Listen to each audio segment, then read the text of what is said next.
Hello everyone, তোমরা সবাই কেমন আছো? ভিডিও শুরুতেই দেখে বুঝতে পেরেছো আমি কোথায় আছি। হ্যাঁ, আজকে আমি দীঘাতে চলে এসেছি। তারপর সকাল সকাল দীঘাতে নেমে টোটো করে হোটেল খুঁজতে বেরিয়ে পড়লাম। আর সত্যি কথা বলতে এখন তো খুব গরম পড়েছে, তাই আমরা সকাল সকাল আখের রস খেতে চলে এসেছি। কিন্তু কারানের গলা দিয়ে তো একদমই আওয়াজ বেরোচ্ছিল না, তাই কারান আমাকে বলল যে আখের রস খেলে নাকি ওর গলা ঠিক হয়ে যাবে। আর খেয়ে নেওয়ার পর আলটিমেট উফ, আমরা হোটেল খুঁজে পেলাম। তারপর আমরা ধীরে ধীরে হোটেলের সামনে গেলাম। হোটেলে গিয়ে আমরা একটু রেস্ট করে রেডি হয়ে গেলাম।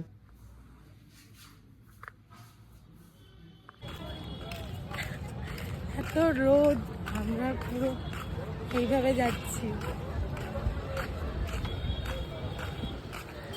এই রোদের মধ্যে এখন একটু ঘুমিয়ে টুমিয়ে তারপরে বেরোলাম, কেননা নয়তো একদম শরীর দিচ্ছে না একদম।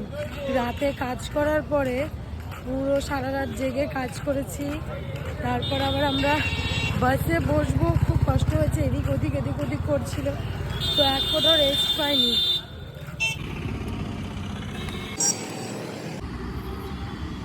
কিন্তু বিচে যাওয়ার আগে আমরা দুজন ডাব খেয়ে নিলাম। কিন্তু তোমরা গেস করো তো এটা কোন বিচ?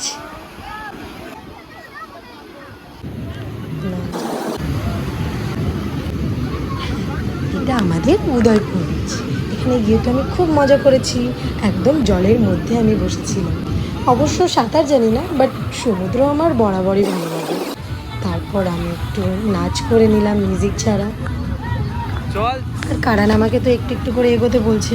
আমি তো সাঁতার জানি না, আমার তো একটু হলেও ভয় লাগে, তাই না বলো?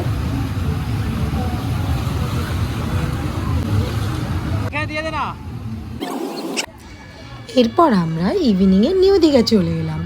এখানে এসে ভাবলাম কিছু কিনবো, বাট এখানে যা দাম আর কিছু কিনলামই না। তারপর আমার খুব খিদে পেয়েছিল, তাই আমি এই চাউমিনের দোকানটায় আমি চলে এসেছিলাম। তো চাউমিন অর্ডার দিয়েছিলাম। অর্ডার দেওয়ার পর চাউমিনটা যখন খেলাম, চাউমিনটা খুব বাজে ছিল খেতে। তারপর আমরা সমুদ্রের বিচে বসে বসে গল্প করছিলাম, মজা করছিলাম, আর এই ঠান্ডা হাওয়াতে খুব ভালো লাগছিল।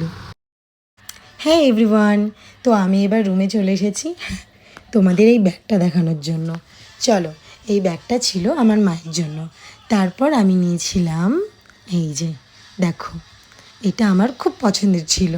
এই একটা জিনিসই আমার, এতগুলো দোকান থেকে এই একটা জিনিসই আমার পছন্দ হয়েছিল, সেটা হচ্ছে পাখা, নারকেলের পাখা, নারকেলের যে কাঠিগুলো হয় ওটার। বাট আমার তো খুব ভালো লেগেছে, এটা খুব মজবুতও।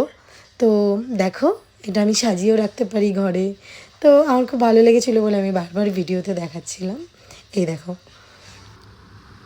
তারপর আমি কিনেছিলাম ধূপদানি, যেটা একটু কম বাজেটের মধ্যেই ছিল, তো আমি এটা 3টে কিনেছিলাম। তারপর দেখাই শঙ্খ, এটা আমি কিনিনি, এটা কিনেছিল কারানের মায়ের জন্য কিনেছিল। আর আমি শঙ্খটা একবার বাজিয়ে দেখেছিলাম, যখন কিনেছিলাম তখন একবার বাজিয়ে দেখেছিলাম যে শঙ্খটা ভালো বাজে কিনা। তো আমি এটা বুঝতে পারি, যেহেতু আমাদের নিজেদের শঙ্খ রয়েছে, প্রত্যেকেরই রয়েছে মোটামুটি।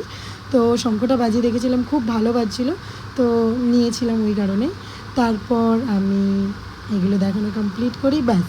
এগুলো ছাড়া আর আমি কিছুই কিনিনি। তো এগুলো আমি সুন্দর করে আবার গুছিয়ে রেখেছিলাম। গুছিয়ে রাখার পর আমাদের যাই হোক মর্নিং আবার বেরোনো ছিল।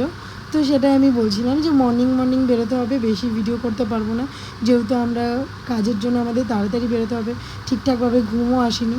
এরপর আমরা বাসে করে বাড়ি পৌঁছে যাই। আর হ্যাঁ, আমার চ্যানেলটা কিন্তু সাবস্ক্রাইব করতে ভুলো না। আমার এই ব্লগটা কেমন লাগলো অবশ্যই কমেন্ট করে জানিও। Tata, bye bye.